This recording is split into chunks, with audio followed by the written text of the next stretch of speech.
યુવકને ઉધના ઝોનનો એક કડવો અનુભવ થયાનો કિસ્સો સામે આવ્યો। ઇમ્પેક્ટ ફી ભરવા માટે યુવક મંજૂર હોવા છતાં વારે ઘડીએ ઝોન દ્વારા ધક્કા ખવડાવવામાં આવ્યા હોવાના આક્ષેપો થઈ રહ્યા છે। આવો જાણીશું આ વ્યક્તિ શું કહી રહ્યો છે।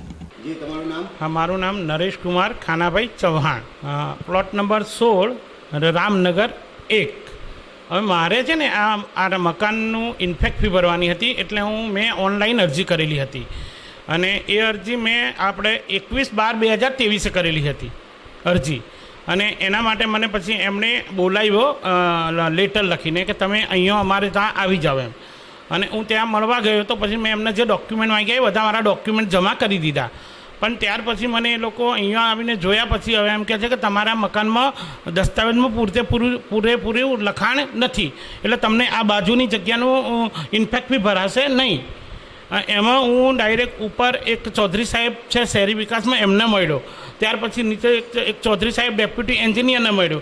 ત્યાર પછી છેલ્લે મને હમણે આપણે પ્રજાપતિ સાહેબ છે, એમનું નામ સુજલ પ્રજાપતિ કે એવું કંઈ નામ છે, એમની પાસે લઈ ગયા। પણ ત્રણેય જણાએ મને કોઈ રિસ્પોન્સ આપ્યો નહીં અને ખોટી રીતે મને એમ કે તમારું નહીં થાય, જાઓ, તમારે ગાંધીનગર જવું હોય તો જાઓ ને, જ્યાં જવું હોય ત્યાં જાઓ, તમારું એનાથી વધારે કંઈ થશે નહીં, એવું મને અભિપ્રાય આપ્યો। હા, વેરો હું જ્યારથી મેં મકાન લીધું ને, મેં 1998માં, ત્યારથી તે અત્યાર સુધી હું 90 ક્ષેત્રફળનો વેરો ભરું છું, 90 ક્ષેત્રફળનો। અને મારી જે આ દસ્તાવેજમાં એવું લખેલું છે કે 39/93 તમારું બાંધકામ કરવાનું છે। એ પહેલું જ્યારે અમારે નવું બાંધકામ હતું તો એટલું જ બાંધકામ હતું।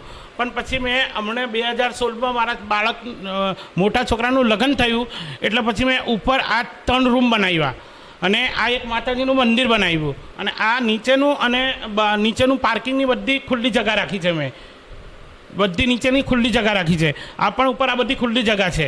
અને એક ઉપર મેં નાનો હોલ બનાવેલો છે ખાલી એ જ। અને એની ઇન્ફેક્ટ ફી ભરવા હું ગયેલો છે, પણ એ લોકો મને હવે ઇન્ફેક્ટ ફી ભરવાનું ના પાડે છે। ના પાડવાનું કારણ શું છે નરેશભાઈ? આ લખીને મોકલાવ્યું છે જો મને એમણે કે એમ કે તમારું સોસાયટીના એના દસ્તાવેજમાં જગા પૂરી નથી લખેલી, એટલે તમને અમે આ નહીં ભરવા દઈએ એમ કે છે, આ તમારું નહીં ભરાશે। મારે મારી આ સોસાયટીનું આ જે ઇન્ફેક્ટ ફી આવે મારે ભરવી છે, જે કાયદેસરની જે થાય તે। ત્યાંથી અલગ સાહેબો પાસે જાઉં છું, બધાને મળું છું, પણ કોઈ મારું રિસ્પોન્સ આપતું નથી મને। અને હું અત્યારે મારી દુકાનમાંથી ધંધો બંધ કરીને જાઉં છું અને કેટલી જગ્યાએ એમને મળ્યો, પણ મેં બધા મારા કાગળ બતાવ્યા। આ મારું મેં પૈસા આપેલા 1998માં જે મકાનને તે મેં એમને બતાવ્યું કે આ મેં એમને 1998માં એમને પેમેન્ટ કરેલું, મેં એ પેમેન્ટ બતાવ્યું મેં। પછી આ એમણે મને ગાળા નંબર 16 કોર્નર લખીને આપેલું, તે મેં બતાવ્યું। પછી એમણે આ મને નિયમ લખીને આપેલા, તે મેં બતાવ્યું, બધું મેં એમને બતાવ્યું। પછી મેં મારા વેરા બિલમાં બતાવ્યું કે 90 ક્ષેત્રફળ છે, તે બતાવ્યું।